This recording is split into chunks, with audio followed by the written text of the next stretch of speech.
Hi Cubs, welcome to my channel. This is Brown Bear here. This is a completely safe space where I provide Big Brother type ASMR / soft spoken advice to my Cubs.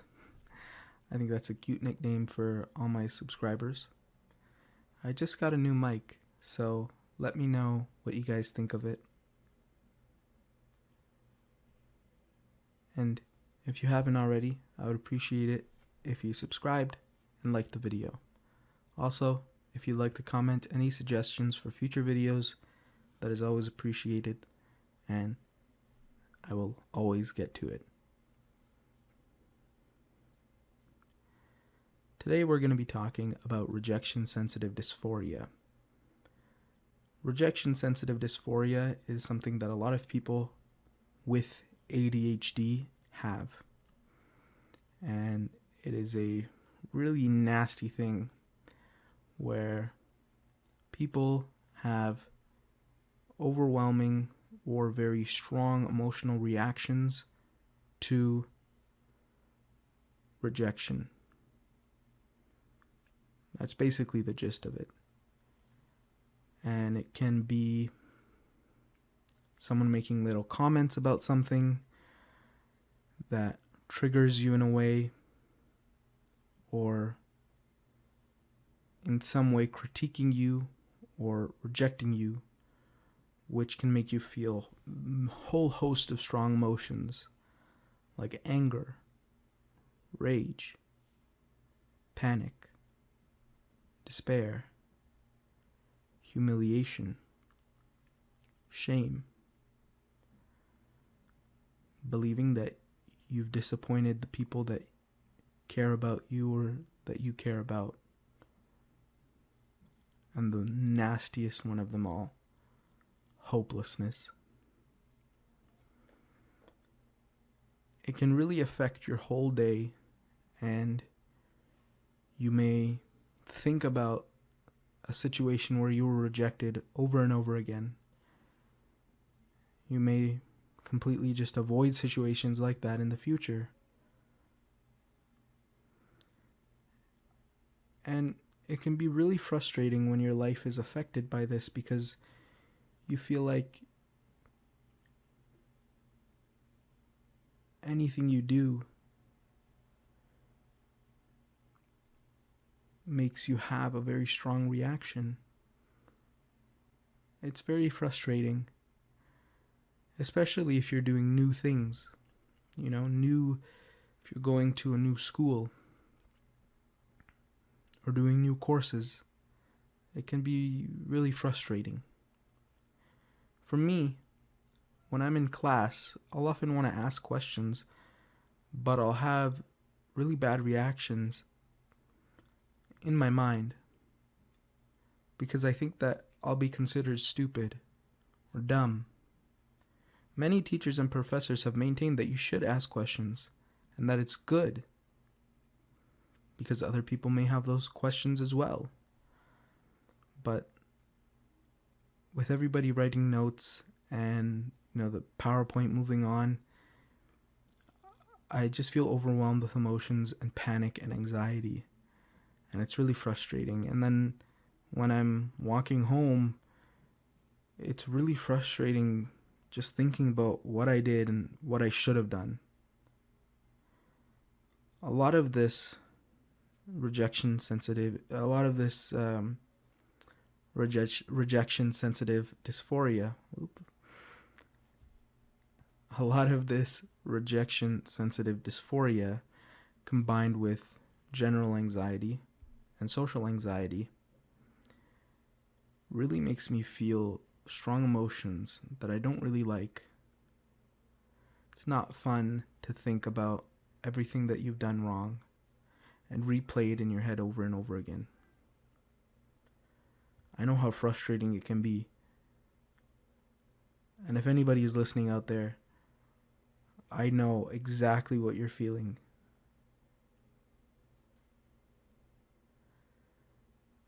People with ADHD get affected by rejection sensitive dysphoria a lot because ADHD people have trouble with regulating emotions, and we feel emotions more intensely. Also, people with autism. I know a lot of people with autism and people with ADHD have a lot of similar commonalities in the way that our brains function. And both ADHD and autism are often misdiagnosed with one another.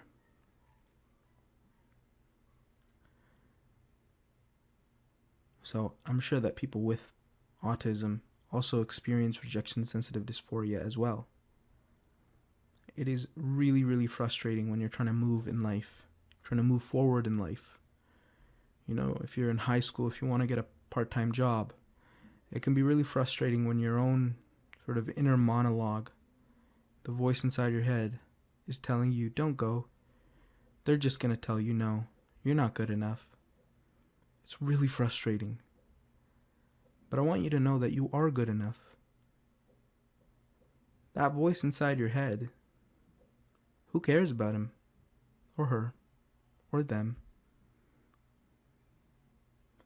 Who cares? They can't stop you. Have you looked in the mirror lately? You're awesome. You're amazing. You're you. You're exactly who you are. And you're absolutely, positively wonderful. So don't let that inner person inside of you try to bring you down. I know it can be really tough dealing with this. And I know it's really frustrating not being able to do certain things or being fixated on certain events that have happened. But I want you to know you're much better than all of the anchors in your mind. You may feel that things are bringing you down, but I want you to know that you control yourself, okay? You control yourself, no one else. Whatever you think is going to happen, it won't. And I know that me saying that isn't really going to help, but I want you to go in the mirror today. If you don't feel comfortable doing it, you know, in your room, you feel like someone might hear, go into the washroom and look in the mirror. And I want you to look at yourself and very sincerely, not as a joke or anything, I want you to say, I love you. You are amazing. I want you to look at yourself in the eyes. It all starts inside. Your biggest demon, the biggest monster, is never going to be anybody else but yourself. And everybody struggles with it. Everybody struggles with fighting that demon. Fighting the anxiety-driven, rage-driven demon inside that wants you to do nothing all day and doesn't want you to progress. Because safety is so comfortable.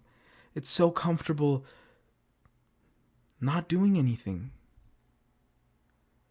But if you want that job at the ice cream place around the corner of your house, if you want to go into class and raise your hand up, I want you to do that. And I want you to start by doing one thing. If you're listening to this audio and you feel really strong emotions because you were rejected in the past, or you keep thinking about how you were rejected in the past, I can't put into words how much I understand how you feel, but I do. I know that it sucks. And I know that you want to do everything in your power to change that. Sometimes I feel like I just want to turn into the Hulk and rage out and punch my problems.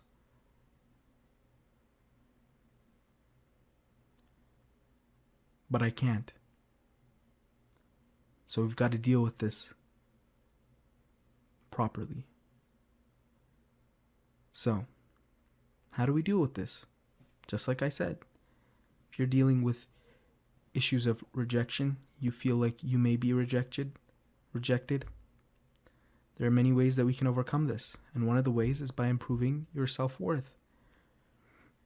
So, I want you to go in the washroom or in a mirror, just somewhere, even on your phone. Just look at yourself. You don't have to record it. Just look at yourself and say, I love you. And you are wonderful and you are amazing. And we are going to do this. And I want you to say what you want to do.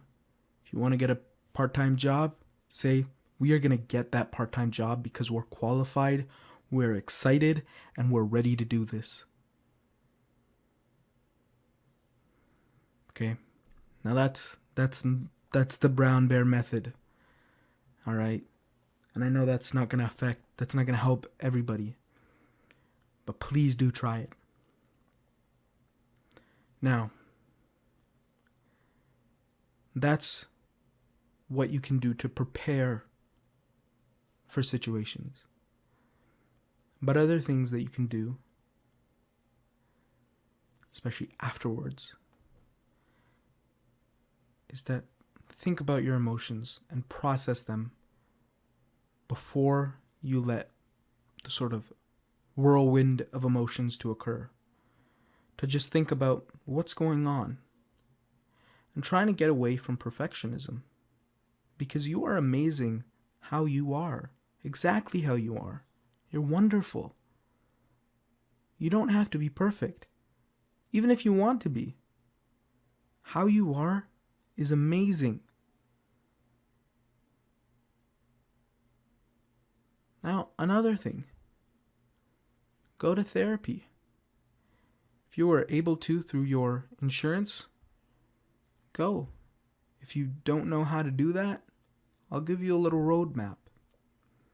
You would have to go to a doctor, a general practicing doctor or a family doctor, and tell them, hey, I'm having anxiety and I'm having whatever it may be. Whatever you feel, just tell them everything and try to keep a journal. And tell them, I want to talk to a therapist about what I'm feeling. And then, after you go to that doctor, they'll give you a referral and you can find a therapist within your area. They might give you a referral to a specific therapist, or they might give you a general prescription that you can bring to a therapist. Now, as for finances, you want to look if your parents have private insurance. You want to look if you're covered and what you're covered for and how much you're covered for. And you can probably find therapists who do direct billing, which means they will bill you directly to your insurance company. Now, if you don't have private insurance or your parents don't have private insurance, try to look for the government. And actually, I would suggest you look for government covered therapy first. And then look for if you have private insurance, any sort of coverage you have with private insurance. And then look through your school.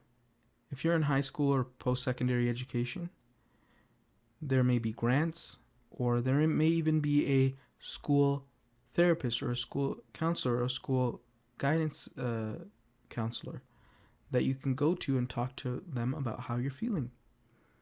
And they may even recommend you other places or maybe even bursaries.